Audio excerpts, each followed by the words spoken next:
దేవుని కొరకు మనం నిలబడితే దేవుడు మన కొరకు పనిచేస్తాడు. ఈ సత్యాన్ని మనం ఎప్పుడు కూడా మరవకూడదు. దేవుని కొరకు తెగిస్తే ఆ తెగింపు మనలో వస్తే దేవుడు మన జీవితంలో అద్భుతం చేస్తాడు. దేవుడు మన పక్షముగా ఉండగా మనకి విరోధి ఎవడు అని వాక్యం చెప్తుంది. కొన్ని సంఘటనలు మనం ఖచ్చితంగా దేవుని కొరకు నిలబడే సంఘటనలు మనకు ఎదురవుతాయి. ఆ పరిస్థితుల్లో మనం ఎప్పుడు కూడా రాజీ పడకూడదు, కానీ రాజీ పడతాం.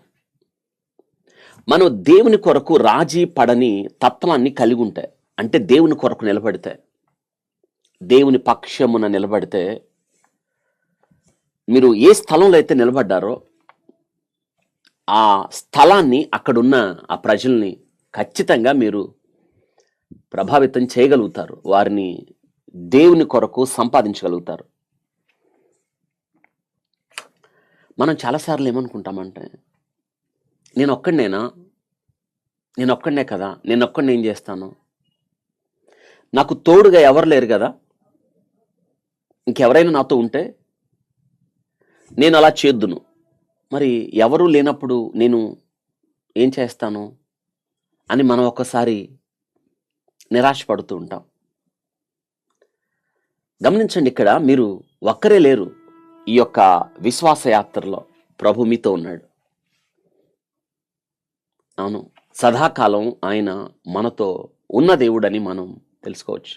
ఇకనైనా దేవుని కొరకు నిలబడండి. దేవుని కొరకు ఆ తెగింపు కలిగి రాజీ పడని తత్వంతో ముందుకు వెళ్ళండి.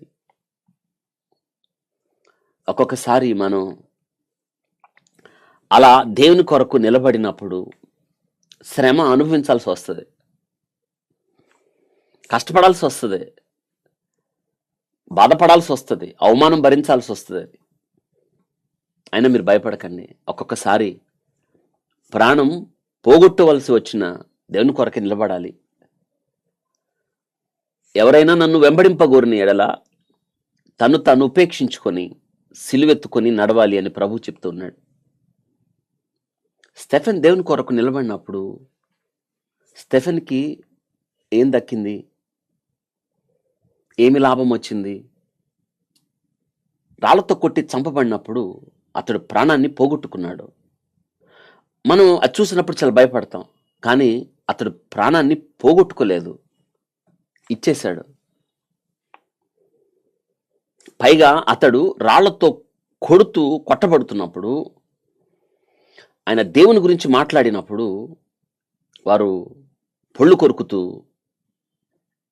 రాళ్ళు వేస్తూ ఆయన్ని కొట్టి చంపుతున్నప్పుడు స్టెఫెన్ చూపిన మాదిరి వారి మీద ఆ నేరం మోపొద్దు అని క్రీస్తు ప్రభు సిలువలో చేసిన ఆ ప్రార్థన మాదిరికరంగా ఆ మాదిరిని చూపించాడు. స్టెఫెన్ మరణం వృధా అయిందా? అవలేదు.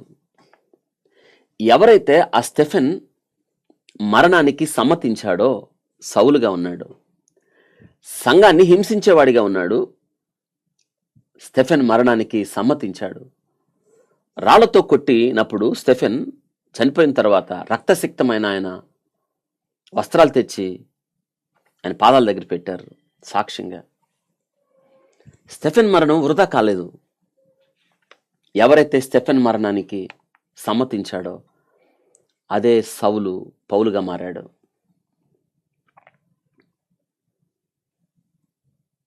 ప్రపంచాన్ని కదిలించాడు. అపోస్తులుగా పిలువబడ్డాడు. ఆయనే అంటాడు, పూర్వం దూషకుడను, హానికరుడను, హింసకుడను, నన్ను యోగ్యుడిగా ఎంచాడు, నేను యోగ్యుని కాదు అని తను బాప్తీసం ఎవరికి ఇచ్చానని చెప్తాడంట. నేను స్టెఫెన్ ఇంటి వారికి బాప్తీసం ఇచ్చాను అని చెప్తున్నాడు. నిజంగా ఎంత గొప్ప సాక్ష్యం!